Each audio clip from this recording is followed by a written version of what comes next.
আসসালামু আলাইকুম ভিউয়ার্স, দেশি স্বাদে আপনাকে স্বাগতম। আজ আমি আলু দিয়ে দেশি মুরগির ঝোল রান্না করে দেখাবো। আশা করছি যারা নতুন রান্না করছেন তাদের কাজে লাগবে। চলুন তাহলে শুরু করি।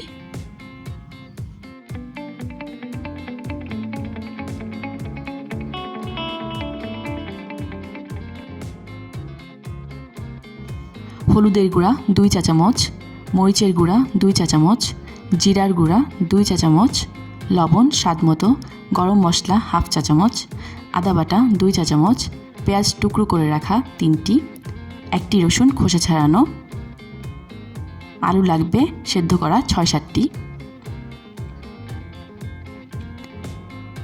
দেশি মুরগির মাংস লাগবে 1 কেজি।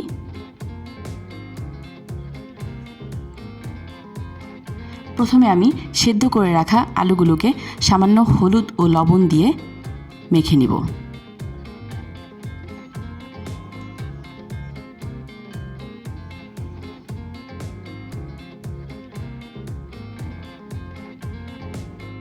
এখন আমি সেদ্ধ করে রাখা আলুগুলোকে ভাজার জন্য একটি প্যানে সামান্য তেল নিয়ে নিব।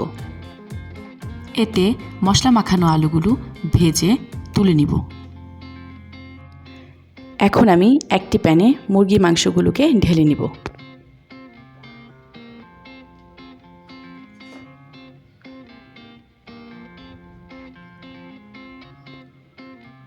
এতে দিয়ে দিব আদা বাটা,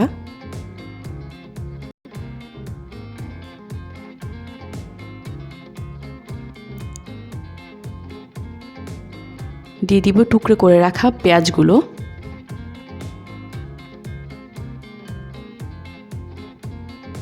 খোসা ছাড়ানো রসুনগুলো, দিয়ে দিচ্ছি হলুদের গুঁড়ো,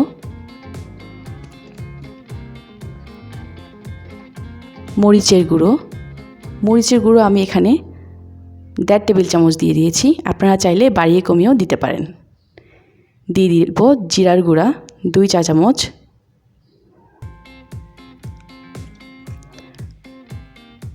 গরম মশলা হাফ চা চামচ,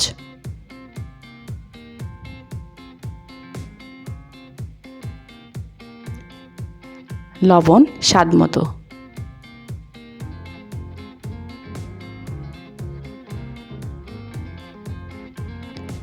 এখন দিয়ে দিব সয়াবিন তেল হাফ কাপ।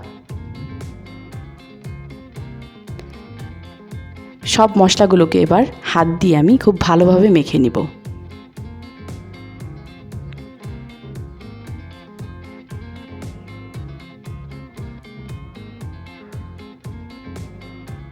ভালোভাবে মাখতে হবে যাতে মশলাগুলো মাংসের গায়ে খুব ভালোভাবে লেগে যায়।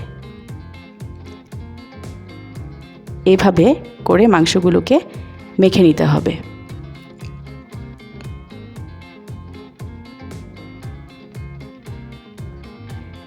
এখন আমি মশলা মাখানো মাংসটা চুলায় বসিয়ে মিডিয়াম আঁচে রান্না করব প্রায় 20 মিনিট। 20 মিনিট পর ঢাকনা তুলে দেখে নেব। খেয়াল করেছেন আমি কিন্তু এক্সট্রা পানি ব্যবহার করিনি, মশলার পানি উঠে এসেছে। দেখুন মাংসে কি সুন্দর একটা কালার হয়ে এসেছে। এই অবস্থায় দিয়ে দিব ভাজা আলুগুলো। এবার ভালোভাবে নেড়ে মশলার সাথে মিশিয়ে রান্না করব কিছুক্ষণ, যাতে আলুর মধ্যে মশলাগুলো খুব ভালোভাবে মিশে যায়। এভাবে নেড়ে চেড়ে খুব ভালোভাবে ভেজে নিতে হবে।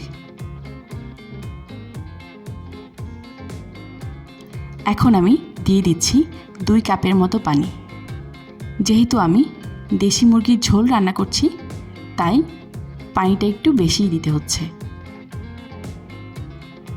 এখন একটু নেড়ে চেড়ে দিব। এভাবে রান্না করব কিছুক্ষণ।